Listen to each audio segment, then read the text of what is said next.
Football ചരിത്രത്തിലെ ഏറ്റവും വലിയ അട്ടിമറികളിലൊന്ന് അറ്റ്ലാന്റയിൽ സംഭവിക്കാൻ വെറും 15 മിനിറ്റുകൾ മാത്രം. ഒരു വശത്ത് ലോക ഫുട്ബോളിലെ വമ്പന്മാരായ ഇംഗ്ലണ്ട്, മറുവശത്ത് ചരിത്രം തിരുത്തിക്കുറിക്കാൻ നെഞ്ചുറപ്പോടെ പോരാടുന്ന DR കോങ്കോ. തോറ്റാൽ ലോകകപ്പിൽ നിന്ന് പുറത്ത്. തോമസ് ട്യൂഷലിന്റെ തന്ത്രങ്ങളെല്ലാം പാളിയ നിമിഷം. എന്നാൽ ദുരന്തമുഖത്ത് നിന്ന് ഇംഗ്ലണ്ടിനെ ഒറ്റയ്ക്ക് തൊള്ളേറ്റി ഒരു നായകൻ അവതരിച്ചു. The one and only Harry Kane. അറ്റ്ലാന്റയിൽ ശരിക്കും സംഭവിച്ചത് എന്താണ്? കളി തുടങ്ങി 7-ാം മിനിറ്റിൽ തന്നെ അറ്റ്ലാന്റയിലെ സ്റ്റേഡിയം നിശബ്ദമായി.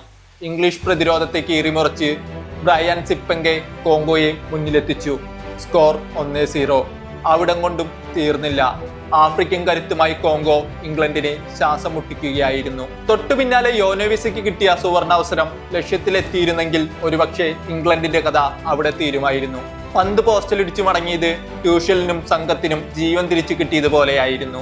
ജൂഡ് ബെല്ലിംഗാമും ഹാരി കെയ്നും എടുത്ത പല ഷോട്ടുകളും Congo goal keeper Lionel Mpasi ചടുലമായ സേവുകളിലൂടെ തട്ടിയകറ്റിയപ്പോൾ ഇംഗ്ലണ്ട് ക്യാമ്പ് അക്ഷരാർത്ഥത്തിൽ നാണക്കേടിന്റെ നിഴലിലായി. സമയം 70 മിനിറ്റ് പിന്നിട്ടു.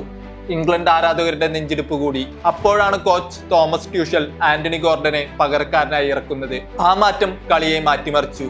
75-ാം മിനിറ്റിൽ വിങ്ങിൽ നിന്ന് ഗോർഡൻ നൽകിയ ഒരു കൃത്യതയാർന്ന മാന്ത്രിക ക്രോസ് ബോക്സിനുള്ളിൽ പരിന്തിനെ പോലെ ഉയർന്നു ചാടിയ ഹാരി കെയ്ൻ ഒരു ബുള്ളറ്റ് ഹെഡറിലൂടെ കോങ്കോയുടെ വല കുലുക്കി. ഇംഗ്ലണ്ടിന് ശ്വാസം കുറച്ച് തിരിച്ചു കിട്ടിയ അവസ്ഥ. സ്കോർ 1-1. കളി സമനിലയിലായെങ്കിലും ഇംഗ്ലണ്ടിന് ജയിക്കണമായിരുന്നു. കളി തീരാൻ വെറും 4 മിനിറ്റ്. ബോക്സിന്റെ അരികിൽ നിന്ന് പന്ത് സ്വീകരിച്ച കെയ്ൻ കോങ്കോ ഡിഫൻഡർമാരെ അമ്പരിപ്പിച്ചുകൊണ്ട് പെട്ടെന്നൊന്ന് തിരിഞ്ഞു. ഒരു മിന്നൽ വേഗത്തിൽ വലതുകാലുകൊണ്ട് തൊടുത്ത ആ റോക്കറ്റ് ഷോട്ട് കോങ്കോ കീപ്പർ എംബാസിയെ മറികടന്ന് വലയുടെ മുകൾ കോണിലേക്ക് പാഞ്ഞു കയറി. കളി അവിടെ അവസാനിക്കുകയായിരുന്നു. തോറ്റെങ്കിലും തലയുയർത്തി തന്നെയാണ് DR കോങ്കോ അറ്റ്ലാന്റയോട് വിട പറയുന്നത്. അവരുടെ പോരാട്ടവീര്യം കാലം എന്നും ഓർമ്മിക്കും. പക്ഷേ ജയിച്ചെങ്കിലും ഇംഗ്ലണ്ടിന് ആഘോഷിക്കാൻ വകയില്ല. പ്രതിരോധത്തിലെ പിഴവുകൾ വരും മത്സരങ്ങളിൽ വലിയ വില നൽകേണ്ടി വരും. ഇനി ഇംഗ്ലണ്ടിന് മുന്നിലുള്ളത് കടുത്ത അഗ്നിപരീക്ഷയാണ്.